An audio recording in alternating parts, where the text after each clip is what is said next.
Welcome to a nice warm day in Litchfield. We really know how to schedule things here. I think we got about 95 degrees already this morning. Before we get started, I want to give out a few thanks, of course. We're going to go over a little bit of history because that's probably why a lot of you folks are here, to see the history of what was going on in 1904. And then, of course, we'll do the opening of the time capsule. Obviously, I want to welcome everybody, former employees, historians, a few local dignitaries. Tom Jones is here, the mayor of Litchfield. Where's Tom at? Tom? A couple of folks showed up this morning, past general managers of our operation. Don Beckenstead is here this morning. Hi, Don. Peter Venter, who was the general manager of the Sierra operations when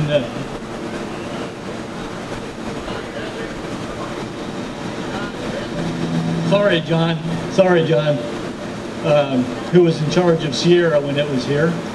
A lot of folks from Sierra are here this morning as well, which is very good. Can everybody hear me okay with the fans running? We don't want to turn them off if we can keep from it. Okay. A couple other thank yous. Rusty Wallace, our warehouse supervisor, isn't here today. He's getting ready for a graduation party of his daughters, but he was kind enough to clean up the shipping docks here so we could have this gathering. Special thanks goes out to my son-in-law, Braden Hinsey, the man behind the camera and doing all the technical work.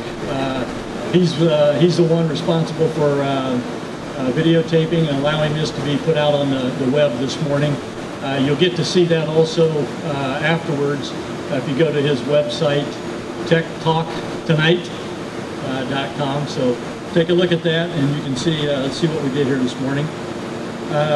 Mike Skinner put together our cutting fixture. We have cut open part of the box. The corners are still sealed, so we'll cut the corners here this morning and then open up the lid. So thanks, Mike, for putting the fixture together for us and allowing us to do this without damaging the contents of the time capsule. Also, I want to say a thank you to Jack Hessling and the folks from Beerline.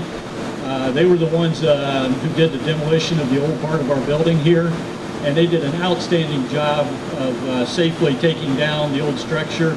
As you can well imagine, there was a lot of unknowns with a building that's over 100 years old. They did a great job of doing it safely, and also for doing a good job of extracting the time capsule, which we at the plant here did not know existed. As demolition experts, they suspected that there would definitely be a time capsule in the cornerstone. So they were careful in getting it removed. So our thanks go out to Jack and his crew. And thank you to a lot of folks that did work putting this event together today. Too numerous to mention, putting pictures together, gathering up some old memorabilia. Shirley Ragland was kind enough to bring in some old annual reports from Eklund that date back to the mid-70s. So kind of some interesting memorabilia. We've got some pictures up here. If you haven't seen those, please take a look at those this morning. Before I go on to the historical things, Tom, I think, has a few words he'd like to say.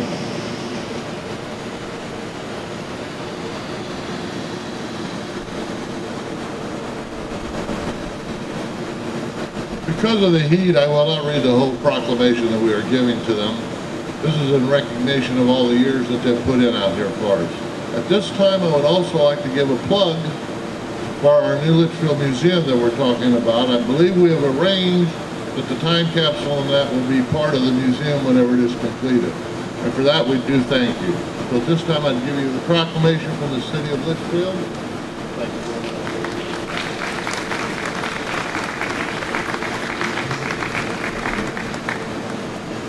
And that's a two-way street because the city of Litchfield has always been very supportive of this business here, Tom. So we thank you and all the city officials who have helped our business thrive here over the years. I want to kind of go back to 1904, I guess, as best I can, and give you a little bit of a perspective on when the cornerstone was being set. St. Louis in this area was pretty much the center of the world at that time. The World's Fair was going on in St. Louis, the Louisiana Purchase Expo as they called it then, and also the third modern Olympics were going on in St. Louis. So there were people coming from all over the world into this area. Also, we were talking before here with some of the Historical Society folks, and Litchfield was a very thriving community at that point. I think he mentioned 5 railroads came through this area. The post office was being built, the library was being built, the American Radiator plant was being built. So a lot of activity going on in Litchfield in 1904. But a few things worldwide to think about. The Wright brothers had just finished flying their first flight in 1903 and were developing their airplane at that time. So you think about setting this cornerstone at that point in history. Teddy Roosevelt was elected president in 1904 after having served out the term of McKinley. A few fun facts from 1904. Official rules of baseball were adopted in 1904, and Sally and I were looking at the internet on the way up here on our phone. Hasn't technology come a long ways? We were looking for the World Series champion in 1904, but there wasn't one. They didn't hold the World Series because the owner of the Giants didn't want to play the second-rate American League team from Boston, so he just pulled his team and didn't even have a World Series that year. But speaking of baseball, you know, the Cubs were developing their dynasty about that time, and of course we all know that that dynasty lasted about 3 years, was it? I think they were done after about 1908. They're still working on that, I think. Bell Telephone was being formed. The land speed record for an automobile was set at 65 miles an hour. The subway was opened in New York. Actually, also a lady was arrested in New York for smoking a cigarette in public. Don't know where that went. The first daily forecast was published in 1904, and I don't think they've got it right since. They're still working on that. Going to the building itself and the history of our facility here. Of course, American Radiator built the building in 1904 to manufacture cast iron radiators for home heating, and it was a foundry and assembly shop. American Radiator is still in business. They merged with standard sanitary manufacturing and became American Standard, which is a name you still see on a lot of fixtures, sinks, things like that. They operated here probably somewhere around the early 50s, mid 50s, something like that. And I got to think that at that point, forced air heat was starting to become a thing, a more modern technique of heating. So the steam radiators were going out of process. The building sat empty for a few years, and then in 1956, a company called Webco, Weatherproof Manufacturing, bought the building and started making aluminum storm doors and storm windows. And they operated for probably 15 years, give or take. The history as far as our company is concerned started in 1970-71 when the building was purchased out of bankruptcy court, and Eklund started manufacturing repair parts for automobiles and small engines. Sierra was one of the first companies to operate out of here. There was a return center, I think, at that time. Carburetor kits came in. There was some air brake manufacturing for Midland Company being done here. So there was a lot of diversity of operations.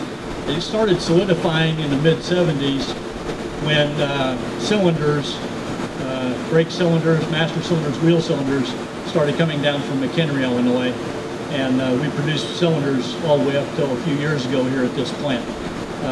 In that time period, we also manufactured off and on brake drums, brake rotors, brake cables, packaged a lot of brake hose. A lot of diversity happened here. And to be very honest with you, Litchfield was always called on and has been here recently to help get a job done, if you will. And by that I mean if the company was in a bind and needed something done, Litchfield was often called upon to bail out the situation. The situation I'm talking about now, which is a very positive thing for the last year, has helped us employ about 100 people in this community, is a changeover of one of our competitors, Moog, to Raybestos premium chassis products, which is what these products are you see around you here today. So we've always been there for the company, which is now Athenia, and I know a lot of people have asked me already this morning, what's the future hold? You can see it's a beautiful building, and I think as long as there's opportunities and the timing is right, there's definitely potential for continued business out of this building. Nothing is promised, nothing on the horizon, but this project you see here that employed 100 people, it wasn't known about 1 year ago until it sprang up on us. So I guess all I can say is stay tuned, and hopefully we can continue our employment here in this community. I want to also thank the folks that have done the changeover project here. They've done an outstanding job. This project has been a huge success for our company, and without the work effort of a lot of people, that would not have been the case. Before we open the time capsule, Mike Skinner has cut the sides of the capsule. The corners are still intact, so Mike doesn't know what's in it yet, correct, Mike? Even though he's chiseled away at the edges a little bit.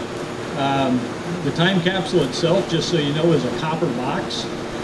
It sat right down in the cornerstone. If you've looked, the cavity that it sat in was hand chiseled out, and that box just fits inside that cavity. Matter of fact, I'm not going to put it back in there because it's not easy to get out of it.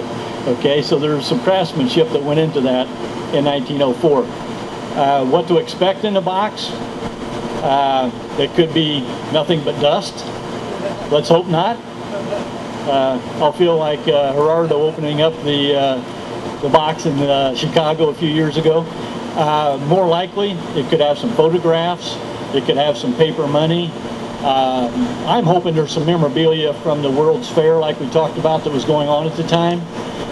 Probably some drawings maybe of the building, things like that is what we expect to find inside of it. We are going to try to extract them. We've got some plastic sleeves that we'll try to put those into. We're going to have to play this by ear. I'm not sure how that'll work, but we may need to shut down the fans for a while so we don't lose all the contents of it. But please, we want you all to see it, but don't be trying to handle the merchandise. We got to figure out what it is. The museum would like to have it in their possession going down the road here. Speaking of the museum, Martha Jackson and I talked this morning, and they are developing a nice museum on the edge of town out by Ariston. We'd sure like to see this memorabilia go into that museum, so we're going to try to work something out. Also, the cornerstone is a possibility to be incorporated into that new building. So we'd like to have it as a permanent display somewhere, so we'll try to work with that in.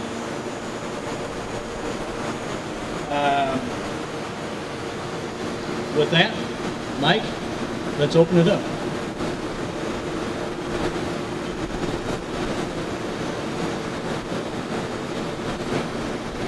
Oh, and Mr. Simberger says that I have to wear these little white gloves. I don't think they have anything to do with taking the contents out of there. I think he just wants to see me wear these little white gloves. So. Thanks, Steve.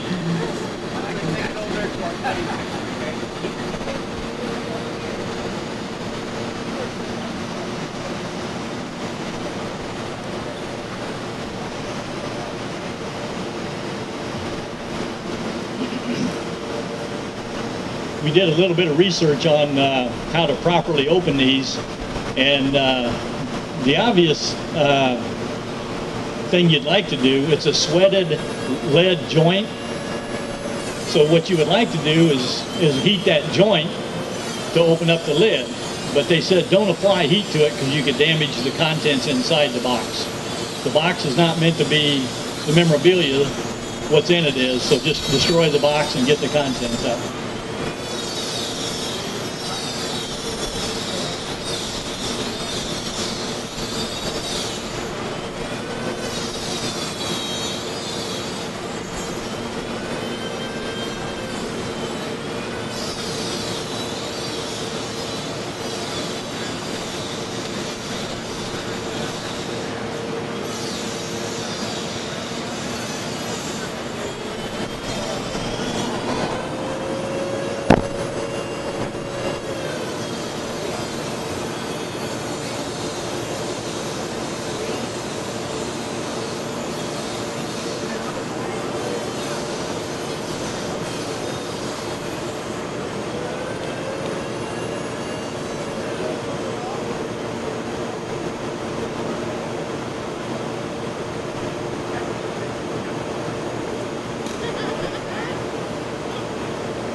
Now Steve's concerned for my safety. He doesn't want me to cut myself opening it up either.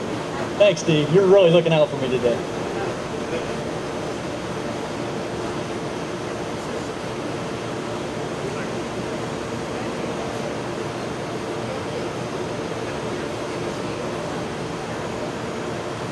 Get the camera set up here. You gonna put that on the screen, Brady?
Full screen?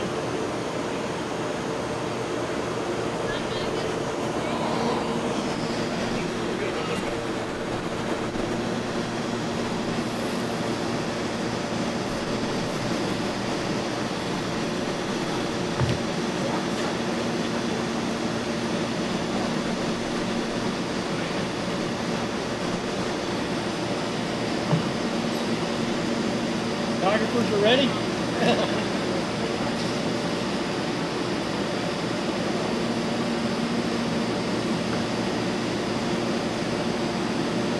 First thing I see is a newspaper.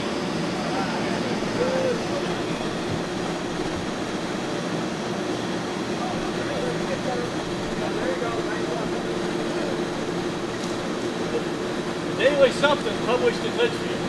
You might know the name of it?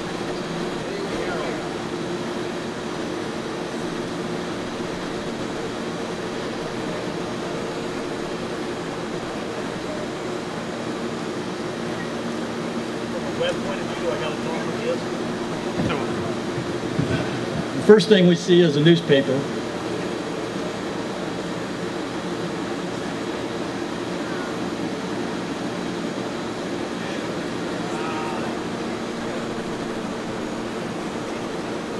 And it's the Daily Herald, December 24th, 1903.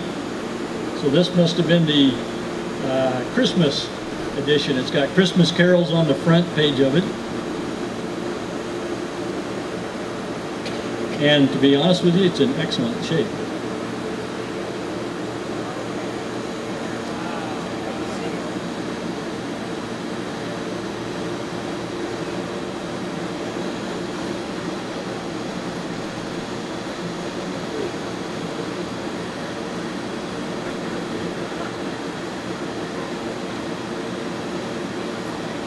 Complete with ads on the back page. And I don't see any personal ads.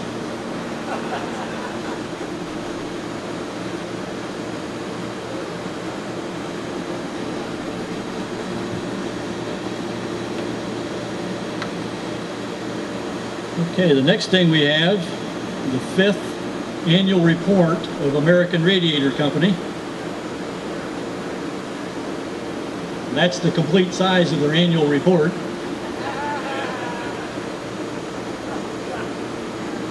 It's dated January 31st, 1904.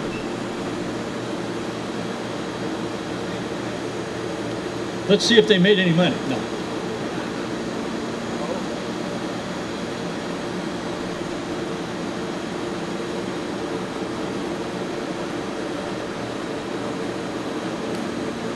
This says Cooperation, American Radiator Company.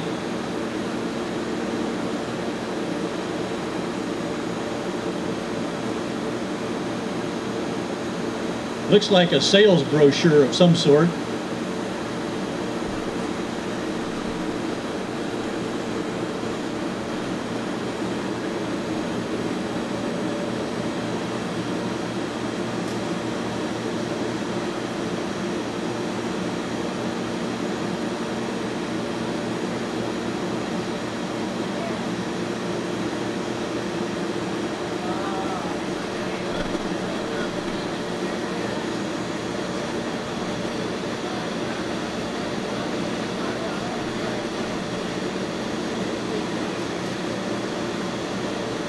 It appears to be a hairpin, is what I think it is.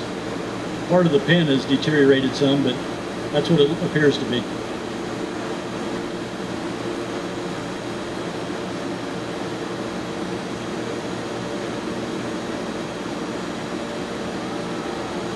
Another document of American Radiator. It says the ideal fitter. And this is definitely their catalog of different radiators, and it's in excellent condition. Also furnaces, boilers, water boilers, fittings, that sort of thing, valves.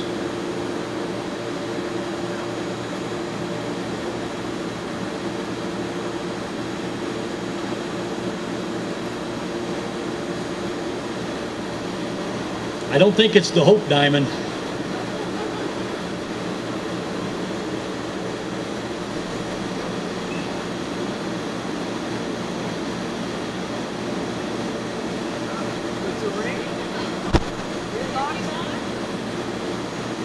Somebody stole the ring before it went in the box.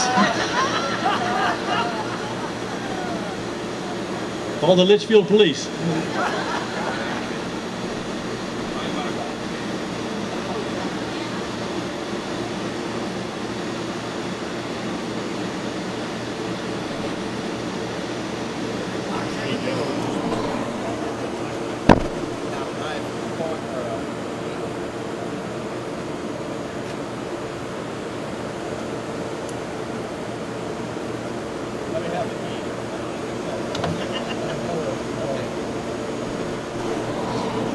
I guess the Daily Herald had competition. This is the Litchfield Daily News, Wednesday, June 8th, 1904.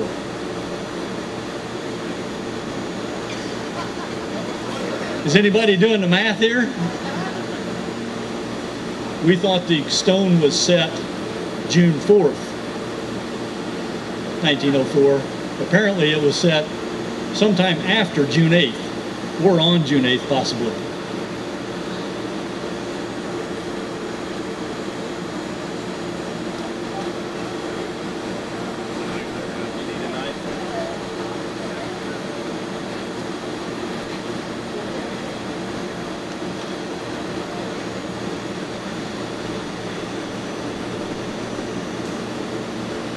We have more newspaper competition.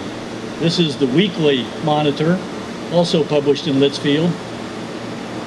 This one's Friday, June 3rd, 1904.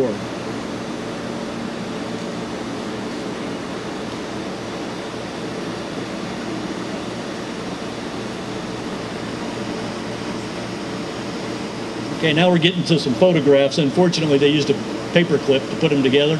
Looks like it's deteriorated.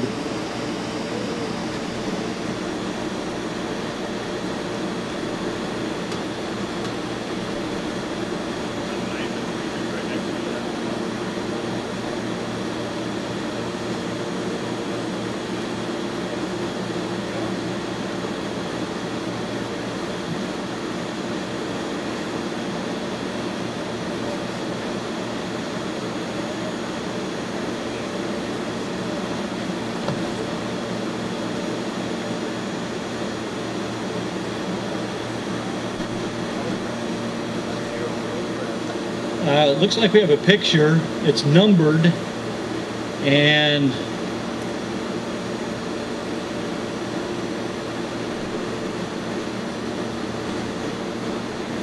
Francis booster button. I think our historians are going to have to do a little research on this one. They're citizens of Litchfield cordially invite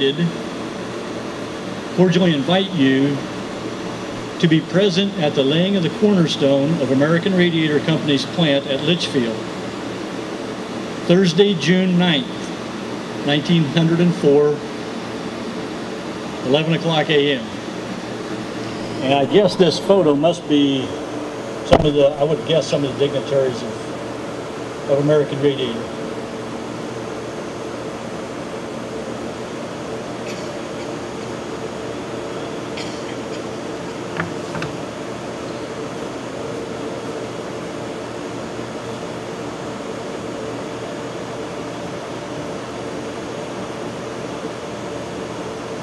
Still looking for that ring.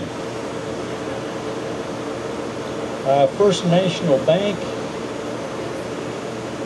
This is the semi-weekly monitor, souvenir edition, illustrated, Litchfield, Illinois. I guess that's an indication of how thriving a community it was. One of the members of the Historical Society and I were talking. That's 5 different newspapers, it looks like, 4 or 5, I'm not sure on this one, that were represented here. And this one is more put together like a magazine than it is a newspaper. Okay, that's the contents of the box.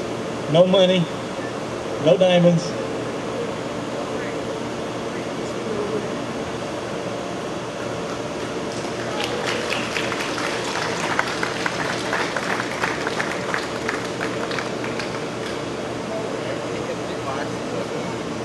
Let's keep this, I guess, simple. I'm going to lay these items here. Just don't pick them up, is my only request, okay? That way we can try to preserve their integrity as much as possible. A final thank you for everybody that came out. There is some water, I think, left, and some coffee if anybody needs a hot cup of coffee on a nice hot day. Thank you.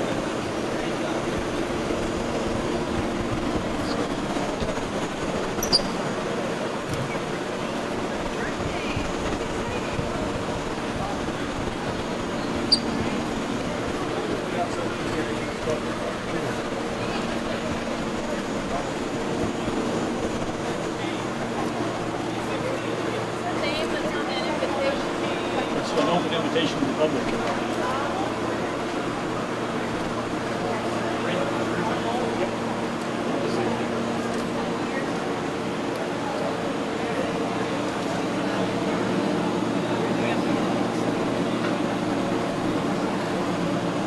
I know what makes sense. Thank you. Yeah.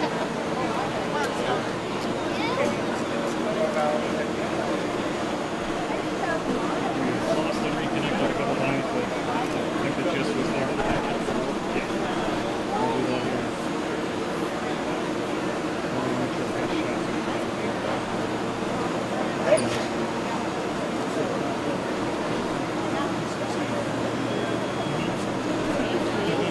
You never did say what your name was.